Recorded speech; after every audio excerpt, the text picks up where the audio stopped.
Hi, I am Dr. Sudhir Pai. I am part of the neurosurgical team which is heading at the Astra RV Hospital in JP Nagar, Bangalore. Most common unexpected event that happens in younger population is the head injury. Either it is due to the road traffic accident or somebody has been knocked down by a speeding vehicle or fall from the heights.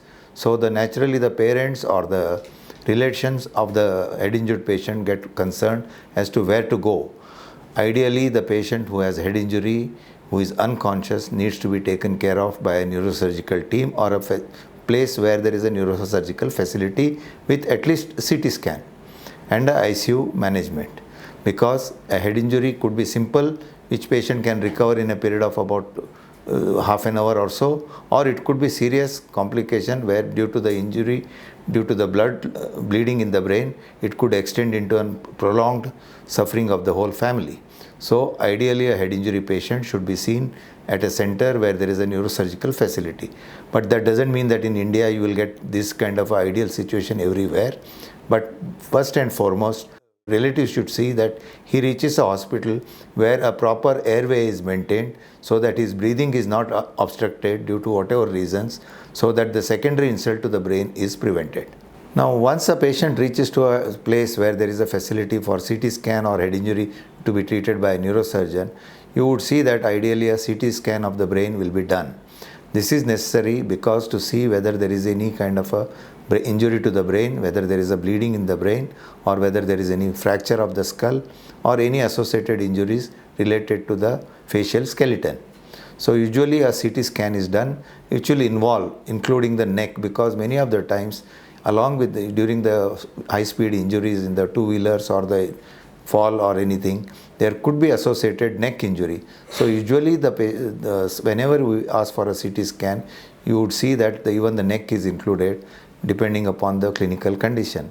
So next CT scan is also included along with the brain CT scan. It is basically to see any bony injury or injury to the brain, whether there is any blood clots or anything.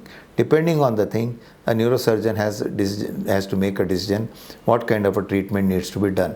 Ideally, patients of such injuries are observed closely, either in an ICU setup or in wherever their facility is there for a close doctor and nurses to observe the patient at a regular interval during the period of observation, especially the first 24 hours.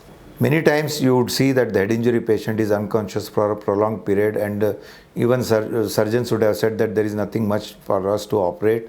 This is due to the diffuse axonal injury. This is a serious kind of injury which usually we see in a high-speed accidents or a fall from height, and these are the young population who are suffering a lot. Because of the head injury sequelae, they never recover back to with their usual profession or work they were doing, or the family will find that they are not recovered well. These kind of patients who are seeing more and more these days because of the early diagnosis and whatever the blood clots, whichever related issues are treated by neurosurgical facilities, which are most of the time are available in most of the centers in bigger cities also. Another doubt which is raised by a head injury patient or the relatives are whether the patient can go back to his work, what he was doing before, whether he can do the driving, whether he can carry out his sports activities which he was doing before. Depending on the intensity of the head injury, we usually ask them to avoid driving for 3 to 4 weeks, swimming or working at a height, or even contact sports. We ask them to avoid those kind of a situation, and then depending on the intensity of the injury, we can say that okay, if this patient has not had a requirement of any surgical intervention to remove a clot or anything, usually the recovery period is about 3 to 4 weeks.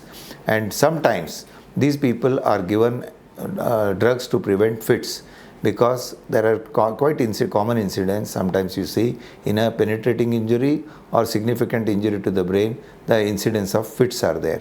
So usually we tend to give the medicine to prevent fits for 3 to 6 weeks, it depends upon the individual concerned neurosurgeon's perception.